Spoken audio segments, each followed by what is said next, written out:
Imagine nonprofit work transformed by purpose-built tools. That would mean less guessing and more connecting, less admin and more impact, less stuck and more go. With the giving platform built for purpose, you don't have to imagine. Bloomerang can help you raise more funds, retain more donors, save more time, and grow stronger relationships with your supporters so you can spend time on what matters most, your mission. Want to see how over 20,000 nonprofits are using Bloomerang to raise, retain, and recruit more supporters? Well, take a free on-demand tour of the giving platform today. Go to jcsocialmarketing.com/Bloomerang. That's jcsocialmarketing.com/BLOOMERANG. Okay, on to the show. Hello, and welcome to Nonprofit Nation. I'm your host, Julia Campbell, and I'm going to sit down with nonprofit industry experts, fundraisers, marketers, and everyone in between to get real and discuss what it takes to build that movement that you've been dreaming of. I created the Nonprofit Nation podcast to share practical wisdom and strategies to help you confidently find your voice, definitively grow your audience, and effectively build your movement. If you're a nonprofit newbie or an experienced professional who's looking to get more visibility, reach more people, and create even more impact, then you're in the right place. Let's get started.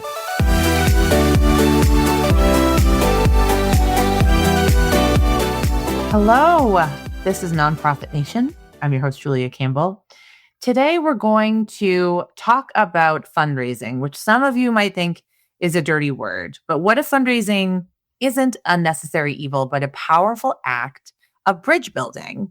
So my guest today is Jill Vorndran, and Jill leads a 75-person team raising over $85 million annually for Covenant House International. And today we're going to talk about what most conferences leave out, which I love. I go to a lot of fundraising conferences, and I see a lot of different sessions on fundraising. But we're going to talk about what the conferences leave out today. So how to lead with relentless joy and accountability. I love that. Why excellent CEOs still struggle with fundraising and what it really takes to sustain a high-performing development culture. And I'm sure we'll talk about many other things. So Jill, welcome to the podcast. How do you take time out of your day leading the 75-person team? Oh, well, thanks, Julia, for having me. It's nice to kind of push away from the table every once in a while and talk about the work, not just do the work. And so I'm really excited for the opportunity to do that with you. I listen to you all the time and all the incredible guests that you have on, and I take good notes all the time. So I feel like when you're taking so much from our interdependent industry that we're in, it's kind of fun to maybe try to give back a little bit, something to it that that we've all learned along the way. So really happy to be here. So what is something that people would be surprised to learn about what your day-to-day looks like? Well, after all of these years of fundraising, I think probably the most surprising thing about my day is that I don't spend a ton of time actually fundraising. I've benefited from being able to hire a team of leaders who are so much better and more experienced than I am in their individual pieces of the business. Okay. And so my work, it has become a lot less about the day-to-day business of the fundraising and so much more about like nurturing our team culture, building our bench, collaborating with the other teams at Covenant House and with our local sites throughout the United States, Canada, and Latin America, keeping projects moving forward, helping to prioritize, and just, fostering a lot of collaboration between our different channels and our different teams in development. So it's much more of leadership work these days than it is fundraising work for me these days, but only because I have the luxury of working with incredibly talented fundraisers who are just better at that part of it in each of their areas than I am. Yeah, it's like Jim Collins, good to great, getting the right people on the bus. Yep. Don't be afraid to hire people who are smarter than you. I think you always should. And this is kind of why I started my podcast. It's to talk to people smarter than me, or to talk to people that I really admired and wanted to, pick their brains or get their insight. So Tell me about Covenant House International. Tell me about the mission and, sort of why it was founded and the work you do. Yeah. So we are the movement leader of the mission to end youth homelessness in the Americas. And so we have worked over the past, 50 plus years, have never closed our doors for a night. Open intake is the driving principle of our work. So if any young person who is experiencing homelessness or about to experience homelessness needs a place to be where they can first, receive the care that they need to have a place to sleep, to have food to eat, to have a place where they feel safe, like we are that place. But then very quickly, the work begins with them to co-create with them, to accompany them and support them in creating the life of their dreams. And so we operate, as I mentioned, throughout the United States, Canada, and Latin America, and have been an international organization pretty much since our inception in 1972. We began in New York City, which I think a lot of people know. We were positioned right outside of the Lincoln Tunnel. So people have seen our logo there forever and ever. And our next site was in Toronto. And then the one after that was in Guatemala. So from the beginning, we wanted to have an international presence. And while our work is very similar throughout all of our locations, the young people who we serve are experiencing homelessness for very different reasons. And so our local sites really tailor our programs to what the community needs at any given time. You call fundraising a bridge building superpower and not a necessary evil. And why do you think so many nonprofits still struggle to see it that way? Well, I mean, probably the best way to answer it is to go back to when I thought it was a necessary evil. Yes, I remember my first day as a development director. Yeah. And even when I started at Covenant House working in our program, I had gone to law school and began out my work at Covenant House in helping young people who were experiencing legal challenges as an obstacle to them getting an apartment or getting a job. And I looked at fundraising at that time as just like, well, this thing that's necessary for me to be able to do my important work. Then when I moved into development, I was excited for the opportunity to connect people to our mission. But I think the reason that I saw it as this shadow side of our work is that we see it oftentimes through the lens of scarcity, that there's only so much to go around. Mm-hmm. And if you're not winning, you're losing. And how can something feel joyful or like a superpower when you're viewing it through that lens? And I think is also in those earlier days of my fundraising experiences, all I knew how to do was fundraise transactionally. I, was chasing after the next ask and focusing much more on the solicitation step in the moves management process than I was on the cultivating and certainly on the stewarding. And it's embarrassing to look back and think of how, so many folks would hear from me when I was making the ask and then shortly thereafter. And the next time they would hear from me is for the next ask. And so that is sort of an evil way of fundraising because it's not authentic and it's not engaging and it really is separate from the real work. And so what I've learned over time, 1,000 times since then, from the incredible people who I work with and the incredible people who support our mission is that building this bridge for families, for companies, for individuals, for places of worship to live deeply into their power of creating community change is my superpower and is a superpower that we can all have. And so now it's fun. I completely agree with you about the scarcity mindset. And I think it takes over. And also just the risk aversion, sort of fear of saying something wrong, doing something wrong. And then also the transactional aspect, like you said. I think so much of fundraising right now is that transaction, and it's transactional and not relational. And we need to start focusing more on that. So what do you think most conferences and trainings leave out when it comes to this work? Just to be clear, I think what is left out is maybe even not suited for the environment of a conference or a training, something that's taking place in a short period of time. So it may even be impossible. Like a mindset shift, maybe. Yeah. Yeah. I think it's that slow, nuanced, and completely individualized work of genuine relationship building. And, which is why it's very hard to teach that in an hour or in a weekend. Like it's a lifelong journey to get into relationships with people, to know what is their motivation and to tap into that in terms of finding the match for their personal philanthropy. And that's whether it's a major donor or whether it's a monthly donor. It could be the social workers and the other folks who I work with our young people in wholly individualized ways, that there's no cookie cutter approach to how a young person turns their own life around. And it's exactly the same with our supporters. Like we need systems, we need that science of fundraising, we need the best practices. But especially if you're doing that high touch fundraising, knowing and seeing our supporters as people, their histories, their motivations, what they do for fun, what they care about, just like we do our friends and coworkers, I think is just essential. And I learned that the hard way over time for sure.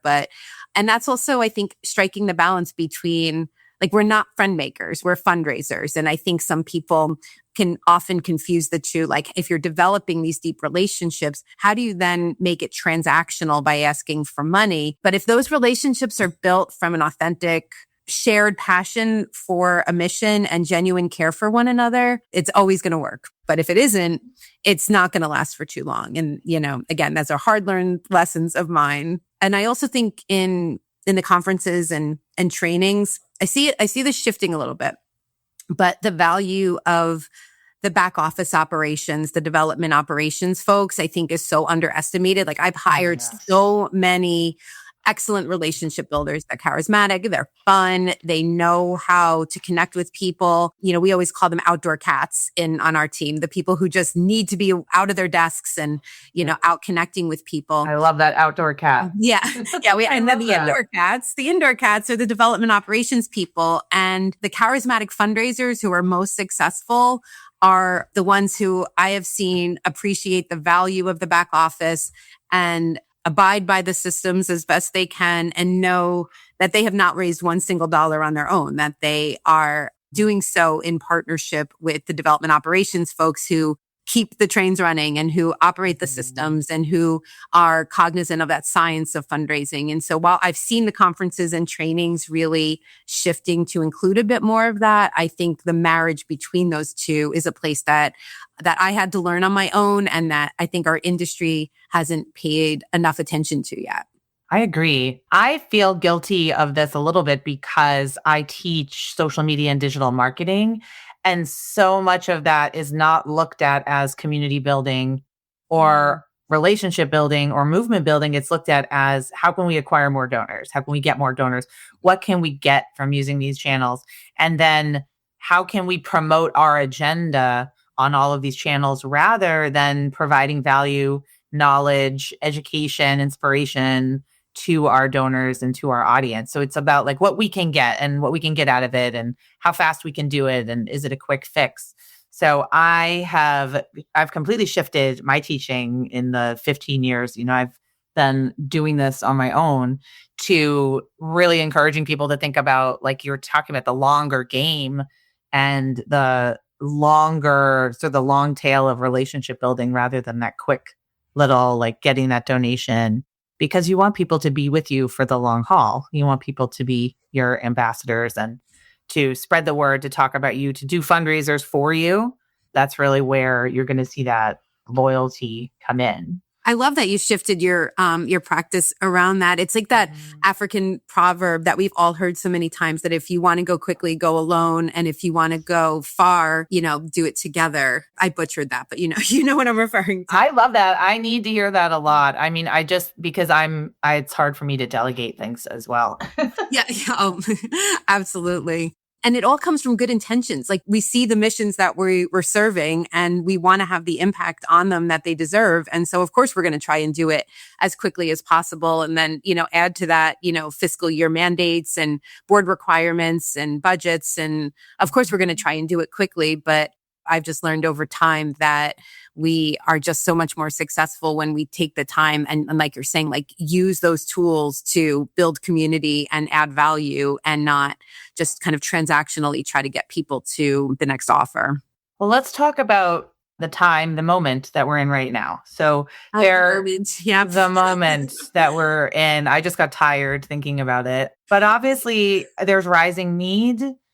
There's decline, at least in the United States, declining federal funding, almost a war on nonprofits, declining charitable giving. There's not a decline in wealth, but I think a decline in number of donors and just an overall distrust and mistrust in institutions, something that I'm seeing. So what are you seeing? What trends are you seeing on the ground? And how are you advising your team to sort of navigate this moment? Well, one that we're seeing for sure is uncertainty among our team about how to address these polarizing perspectives and political positions. Like our mission is one that has always been supported in a very bipartisan way. Like people are drawn to the desire to end youth homelessness for so many different reasons. And it's so universal. And that's always been something that we've, enjoyed as a benefit. But now there is this hesitation, I think, for people on my team to lean into kind of one side or the other. How do you speak with someone who is supporting the mission for a different reason or comes at it from a different political perspective than I do as an example? And what we have really tried to do both in our mass communications and also in our one-on-one engagement is to show how in this time where I think more than anything else, people are craving unity and community and kindness and all, despite, or maybe because of all the other stuff that we're seeing, is to show that our missions can be that for people in their life, that we are a place of unity. We are a place of positivity where you can be a change agent and do a little bit to cause some goodness to happen in other people's lives. And that there is this general appeal, regardless of why your port of entry to a mission is what it is. That, in the example of Covenant House, conservative folks see us as a place where young people take control of their lives, find a job, become contributing citizens. The Ayn Rand of it all. Right, exactly. Yep. And progressive folks see that we're solving systemic issues and we're a human rights mission. And I've heard recently that when your tent is really big, you need a big campfire. I think our job is to create this big campfire where everybody sort of feels warm in our mission and, sees it not as a place where they have to pick a side, but where they can come together with folks who see things differently than they do, but have the same intrinsic heart and motivation. I think what we're also seeing is a hesitation to ask, to be honest, that, that with, consumer confidence down and, people not knowing. And of everything up.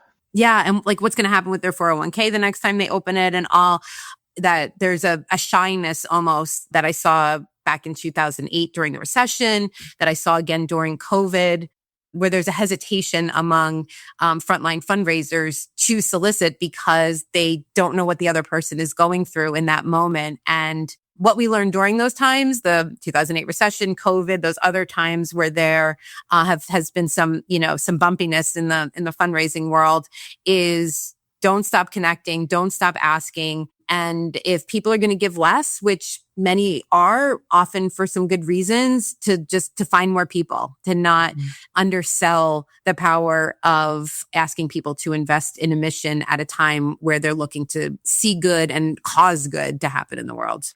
Exactly. And giving gives people agency, often in times of extreme uncertainty, like we saw in COVID. I feel like people were incredibly, obviously very uncertain, very scared, very nervous. But they said, I see this need and, I have it okay. There are people that have it worse than I do, or there's a nonprofit that really needs my help. And it's going to make me feel good and make me feel in control a little bit by giving.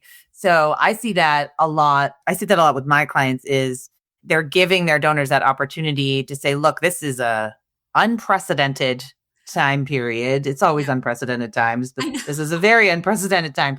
But here's what you can do. There's something you can do if you want to, if you feel like things are out of control or you feel helpless or powerless, giving and helping and volunteering even. I mean, all of that can help people feel that agency and kind of get some of that control back if they're sort of spinning out of control. It's interesting that I know you are working to end youth homelessness.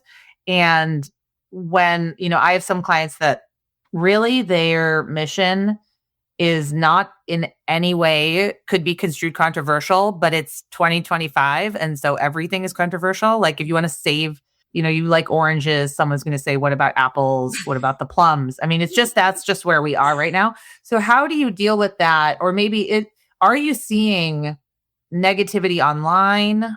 How are your staff members navigating those conversations while what I think is so important, while remaining true to your mission and standing up for your clients, but also being aware that you don't want to start or stoke some of these fires? It's something that we're navigating every day. And we have not seen a lot of negativity online, but I think it's also because we are kind of surgically, painfully crafting our message to be one of unity and more general appeal, and not leaning into some of the more controversial parts of the work that we do. And early on in the year, that was a challenging conversation among our team about how loud should our voice be and what should our voice include and exclude. And as time has gone on, we have leaned into what has always been sort of the home for us, which is, what do our young people need most right now?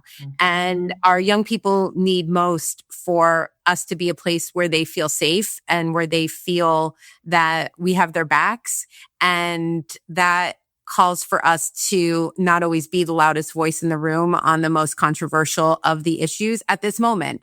And, for a mission like ours that's been around for 50 years and, sadly will probably be around for at least another 50, that this is a moment in time for us. And this is a time for us to have the power of unity and kindness and safety. And we're in those conversations, and we, are not changing at all what's happening inside of our doors. We are, just being very thoughtful about not adding to the divisiveness that's already happening in the world in this moment. And, and then gauging when our voice is welcome to do that and when our voice would be harmful to do that.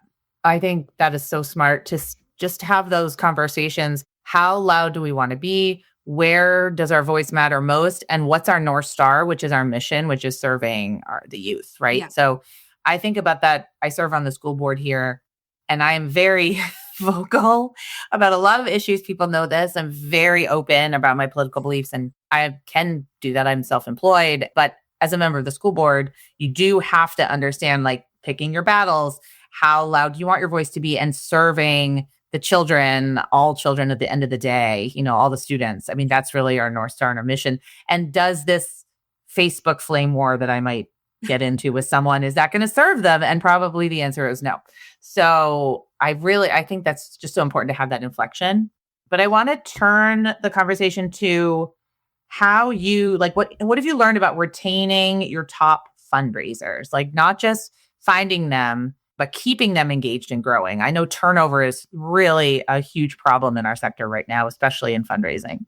We have been so fortunate to have a really high retention rate on our team, and it wasn't always that way. And so, I've learned a lot along the way about what not to do and therefore what to do. And I think there's a few. I think one is all effective fundraisers, whether you're a frontline fundraiser or you're supporting fundraising in some way, have a very high level of accountability to the work that we're doing. And I think I love that about development, because it's just very clear what success looks like for you and what success does not look like for you. And so we are very clear about our expectations, but we also co-create those with the people who are in the roles. And so we never, for example, thinking of like a major gift officer role where it's very easy in black and white to see what success looks like and what it doesn't. we have never imposed the key performance indicators on folks. We sit with them on the same side of the table and co-create those with them so that they don't feel like their expectations are out of reach. They don't feel like they were imposed, that they then become these exciting goals for them to shoot for. And again, it takes a lot longer. It doesn't always end up feeling as ambitious as I personally would like for it to be. But I've often seen too that those ambitions can be grounded in something that's false, that my need to impose ambition and to continuously raise the bar doesn't always match reality. And the folks who are doing the frontline fundraising are the ones who know the reality. And if I don't trust them to set ambitious goals that are attainable by them, then how am I trusting them to go into people's living rooms throughout the country and talk to them about our mission? So, having that level of trust and co-creation of expectations, I think has been something that's been helpful in us retaining our team. We celebrate successes all the time. We do it publicly. We do it privately.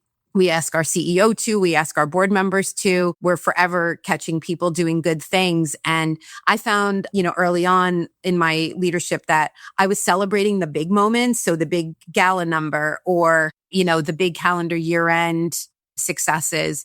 And, people liked that. And it's so much more important, I think, to celebrate those little moments of greatness that you see people doing throughout the year that culminate in those big moments. And so that is something that we do all the time. My team is mostly hybrid at this point. We're all over the country and we get together in person a couple times a year. And in our annual meeting at the end of the year, we scrap all the agenda. And what we do is just take all 75 people and individually call out the greatness that they bring to our work. And so the celebration happens formally in those ways. And then it happens just as part of our culture all the time. And so I think people always feel like regardless of your role, whether you're the charismatic major gift officer who's getting the 7-figure gifts, or you're the data entry person who's making sure that the person who's raising all of that money is able to, operate and do their work. We're celebrating it all in the same way. We create a really healthy work-life balance. We became really messy with that during COVID. And I think a lot of folks did. And we were burning out. I was burning out. My colleagues were burning out. We really just scrapped the whole thing and made a point of ensuring that at the end of the day, folks are closing their laptops and, going and living the rest of their lives. Those of us in leadership were really trying to walk the walk literally walk the walk. I would put on my calendar, I'm going for a walk at this time. Yes. I have to put it on my calendar too. Yeah, exactly. Because otherwise it doesn't happen. And even if I was just blocking out on my calendar, a no meeting time, it gave permission to my team to see I'm going for a walk. Yes. And then they're like, oh, wait, this is something not only that is allowed, but is encouraged. And so I'm going to go and do the same. And whether somebody has a job that can happen any time of day or whether they're heavily, meeting role, we always make sure that if something's happening with their family, if they're not feeling great, if they're just not, up for it today, that we're in it for the long haul together and that you have to take care of yourself. And so that I think has been something that's really helped with retention. We have a lot of young parents on our team and we give them a lot of room to parent. And therefore they have really reinvested their family's life back into our mission and give even more because they know it's a place that takes care of them, in the same way that they take care of us and our young people. And then we offer a lot of support. We don't expect outdoor cats to do indoor cat things. And we don't. And I really love that term. Yeah. And so we make sure that people don't feel burned out by being asked to do things that they're just not that good at and that are going to get in the way of what they are here to be. And then I guess lastly, maybe is that we've really created a strong community among our team. We do a lot of virtual fun stuff together. We do some in-person fun stuff together. We make our meetings centered not just on whatever the agenda is, but also on ensuring that we're connecting with each other, asking about each other. We have a lot of new folks, younger folks on our team, and really want to make sure that in a team that has a ton of older people like me who have been with the mission for a really long time, We don't want to have a place where it feels like there's an in crowd and an out crowd, or a clique of people who have been with the organization for a long time and a bunch of newbies. And so we really relentlessly try to create community so that everybody feels like they belong. And I think that sense of belonging can outweigh a lot of those downsides that cause fundraisers to up and leave pretty quickly, because they don't feel like they're being successful. They don't feel like they're supported, and they don't feel at home in the organization to which they're devoting so much of their time. Absolutely. I mean, you call this a culture of relentless joy and relentless accountability. And I love that. That's what you had written to me in one of your emails. I really think that it's incredibly important. What is your sort of number one tip for a fundraiser right now that wants to maybe build this kind of culture? I know probably has to start from the top down, but what advice would you give to fundraisers that might be burned out? Then all of this sounds great. Like, what is your tip? I think if it's a fundraiser who is not in a leadership role if you're a leader, it is your responsibility to create this culture. And it's so hard. And I benefit from having, like a lot of trust from my CEO and from my board. So I get, a lot of room to, create the structures that work for my team.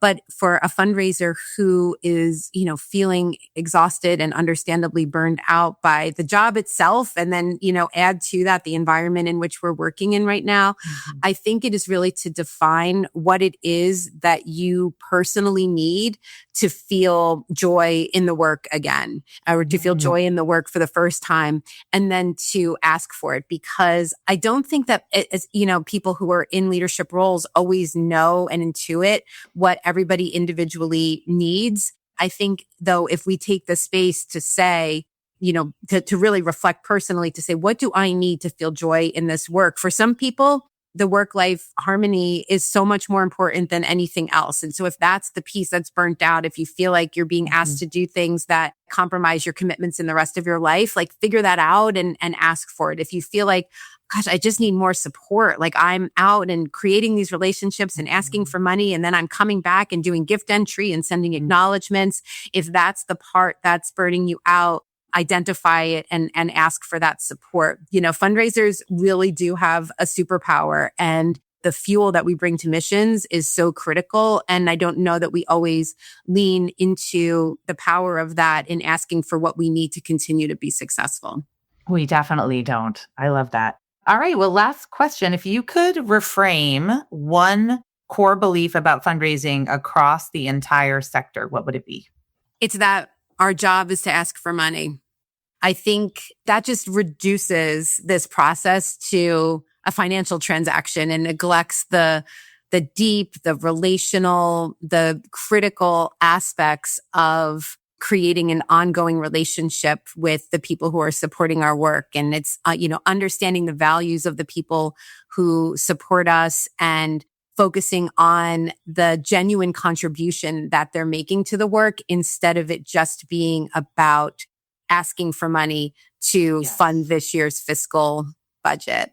I think that's the biggest change that we could make, is that whether it's through direct mail, whether it's through digital platforms, or it's in face-to-face relationships, it is about creating that genuine, authentic connection that then leads to financial and other contributions, and not putting, the financial relationship first. Also not putting it aside. Like that's our job. Our job is to ensure that our missions can continue to function, but it's doing it in a transformational way and not in a transactional way. Not putting it first, but not putting it aside. Right. So important. Yeah. I love that. I love that. Yeah. Got so many great quotes. I still am loving the indoor cats, outdoor cats. Everyone listening, I'm sure you have already self-identified as an indoor cat or outdoor cat. I don't know which one I was when I was a director of development. I think I was both. I had pieces of me that would love to go to the gala and do the events and go to donor meetings. But then some days I just wanted to sit and write the appeal or write thank you letters. So yeah, that's so interesting. But there are definitely people that have those personalities, like a dominant part of their personality. Yeah, I'm such an indoor cat. And then I just, through my role, I have to pretend to be an outdoor cat sometimes. But then like after the gala or after the meeting, I'm so excited to like get back to my spreadsheet. So Yeah. Oh, I love it so much. Where can people connect with you, Jill, and learn more about Covenant House? Well, for me personally, I'm pretty active on LinkedIn. I love connecting with other fundraisers there. And so you can find me, Jill Vorndran, on LinkedIn. And then if you want to learn more about Covenant House, and I hope that you do, covenanthouse.org is the portal for all things related to us. And you can find our socials on there, but you can really find a deep dive into what causes youth homelessness and all the great work that we're doing to end it. Thank you so much for taking the time, for sharing your wisdom, sharing your expertise, and just really, I'm hoping, I know that this is going to be an inspiring conversation for people on the ground and for leaders in the sector. So thanks so much, Jill. Oh, Julia, thank you. And thank you for the great work that you're doing in an industry like ours where we're all sort of figuring it out on our own. It's been so great to have voices like yours helping to be wayfinders and shine the light on the way to move forward. So really appreciate that.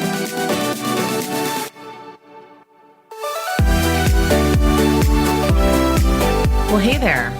I wanted to say thank you for tuning into my show and for listening all the way to the end. If you really enjoyed today's conversation, make sure to subscribe to the show in your favorite podcast app, and you'll get new episodes downloaded as soon as they come out. I would love if you left me a rating or a review, because this tells other people that my podcast is worth listening to. And then me and my guests can reach even more earbuds and create even more impact. So that's pretty much it. I'll be back soon with a brand new episode. But until then, you can find me on Instagram at JuliaCampbell77. Keep changing the world, you nonprofit unicorn.